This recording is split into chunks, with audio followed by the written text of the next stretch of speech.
Hello guys, Erica Hargadon here from Babogue. I want to chat to you today about lying down with your toddler to go to sleep. Is that you? Yeah. You and thousands of other families up and down the country and across the world. This is something that I am contacted about regularly, and I want you to know that you are not alone. So many parents think that, oh, this is just me and I'm doing this and nobody else is doing this. You're not. This is happening to lots and lots of toddler parents. So what I want to talk to you about today is maybe why this is happening, just to touch on a few things around that, and to touch on a little strategy maybe on transitioning away from this. This is a strategy that we use in the Toddler Sleep series, my online sleep program. Obviously, it goes into way more detail in that, but this will give you an idea of how maybe I would direct you on resolving an issue like this. So, I believe there's kind of two reasons that you might be experiencing this with your toddler.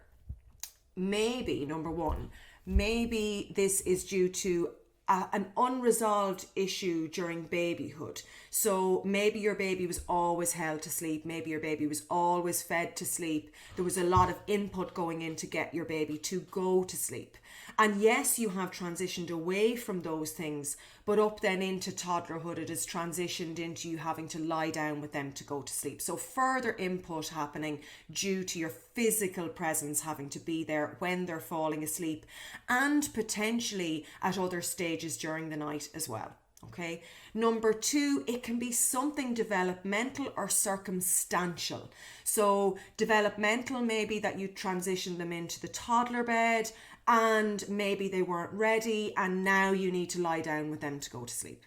Maybe you moved house and in order to get them to settle into their new room, they needed you to give them support and you lay down with them to get them to go to sleep. Maybe there's a new baby in the house and in order to give them comfort and support and love, you lay down with them to go to sleep. All perfect. You're supporting your child through change, but now you're a bit stuck and you don't know how to get out of it. So that is the next stage of this that I want to talk to you about. Transitioning away from lying down with them to go to sleep. But firstly, I want you to remember that this may be all your little one knows around their sleep. They don't know anything else. You know, if it's something that's always happened, there's always been a lot of input going into their sleep, then that's what they think happens.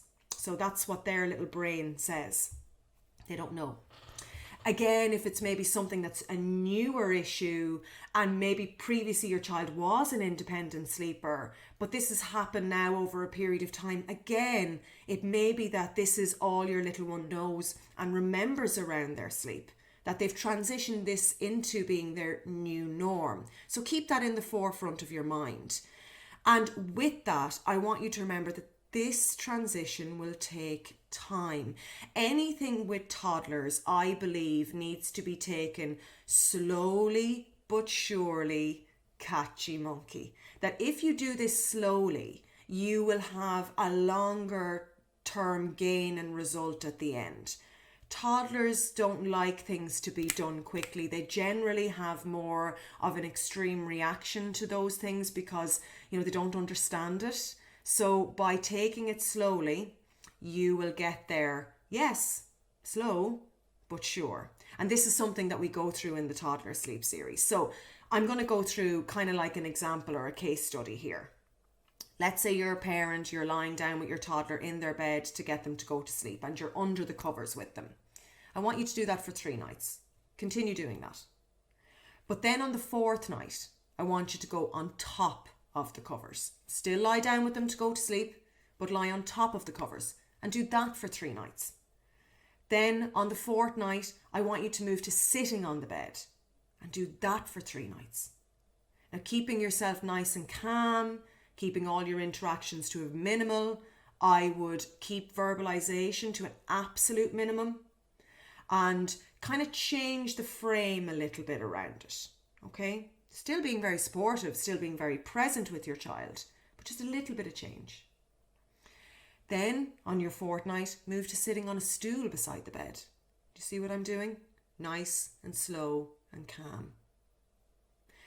Then, when you're on the stool, do that for 3 nights. But on your 4th night, don't move the stool with your child in the room. Move it when they're out of the room. Think about it. No, mammy, stool back. They're going to ask you, and you're going to want to do it. And if you don't do it, they're likely to throw a tantrum. But if you just move that stool when they're not in the room, ever so tiny, like think inches, not feet, inches, they won't even notice. And every 3 nights, I want you to move that stool ever so slightly towards that door. So you're looking to transition out ever so slowly, nice and supportive. Coupled in with this, you probably have a little one who's going to start wandering into you during the night. Tap, tap, tap. Looking to maybe get into the bed with you, or looking for you to get back into the bed with them. I want you to think silent return. And when I say silent return, I mean silent return. Zip it. No talking. Nothing. Lead them back into their bed and sit down in the position that you left them with at bedtime. So you're being really consistent. It's key with this. Consistency, calming, support for your toddler. And it will take time. So give it the time. Choose to do this in a time frame where you have the time and the patience and the resolve and the support yourself to do it. So if you're looking to learn more about me, check out babogue.com.